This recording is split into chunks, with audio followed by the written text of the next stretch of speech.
Hi, I'm David. I'm one of the founders of Happy Volcano, and I'm also the art director of the Almost Gone.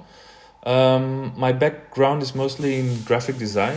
I studied graphic design in high school, and the last job I was in an advertising company where I met Jeroen and Peter, and basically we knew from each other. We all liked video games, and we decided to quit our jobs and start a company, a game company. But before we started, we thought, wouldn't it be cool to have like a long period of time to work on something, like full focus on an idea, on a game, and just don't get distracted by anything else. So we took 3 months off from our jobs.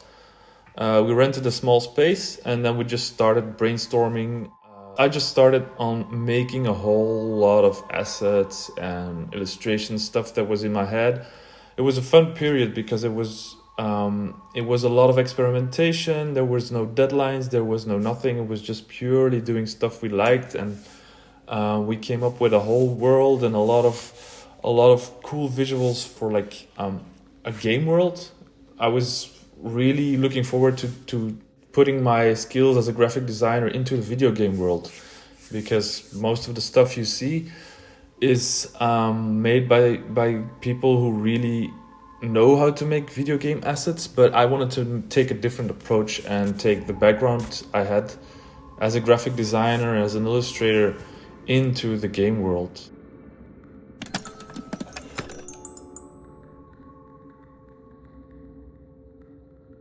And I was looking into styles, and I kind of discovered that the thing that fit the best, like I was best in, was like really slick types of environments, which had more of a graphic design approach than actual 3D.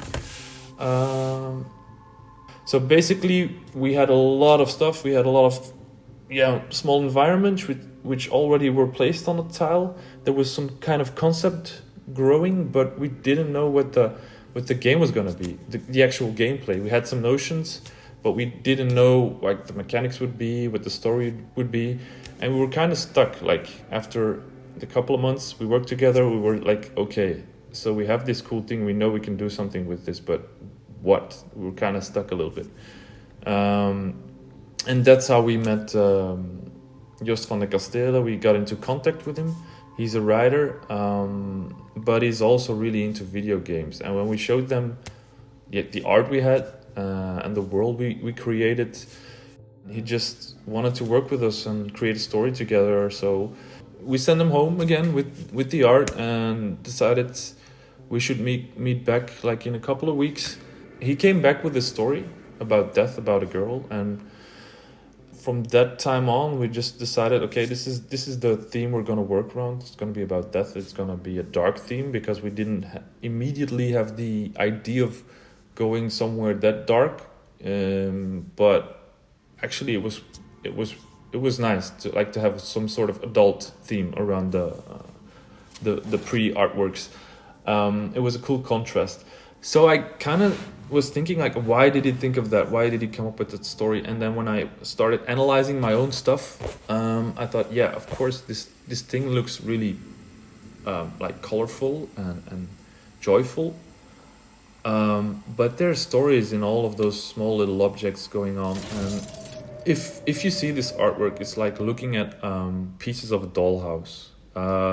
They're all separated little rooms. They're fragmented, and they're all archetypes of like the purest form of an object. That's how a child would see something. If you ask a child to draw a cup or a bed, it will always draw like the basics of that object. But it also fits the concept of this girl being in this fragmented world. It's almost like she's stuck in a real dollhouse which surrounds her, and she doesn't have like the zoomed out perspective on things, because that's how most of the mind, in my memories at least, think of a child thing, that like they zoom in at something and they pay a lot of attention to something that for adults, for us, feels trivial or feels not special anymore.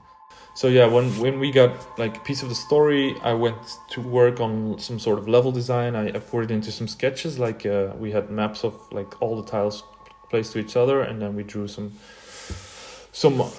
pathways the player could follow, some flow charts, and I started working on like what could be in here.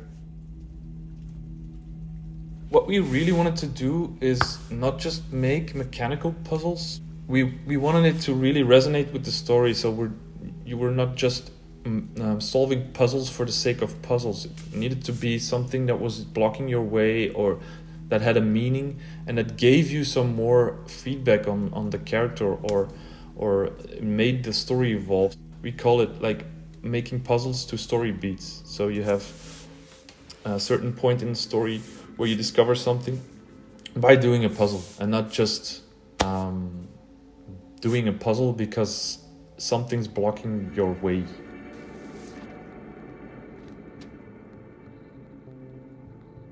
We just met up a lot, so it's not like Joost came back with a story, with a full script of the whole story, and we just had to make the levels based on his story. No, it was more like coming back with some concepts, like we could do this, or this could be the overarching story. We start making some artwork. I started thinking about how can we make some mechanics or puzzles, or what game design can we derive from this.